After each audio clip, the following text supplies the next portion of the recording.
Hi, my name is David. Today we're going to do a CSS Flexbox tutorial on freeCodeCamp. We're going to learn about the align self property. So before, when we're setting up CSS Flexbox properties, we will usually set them all at once.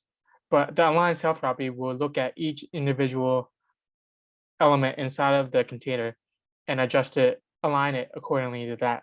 And the align self is just how you would align that div, because of the properties that float, clear, vertical line.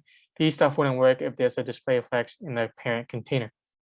So we want to change the align self of box 1, and we want to give it a center, so it appears more in the center of the div because the height of it is 200 and the container is 500, and we want to put it towards the center of it. So we just do this align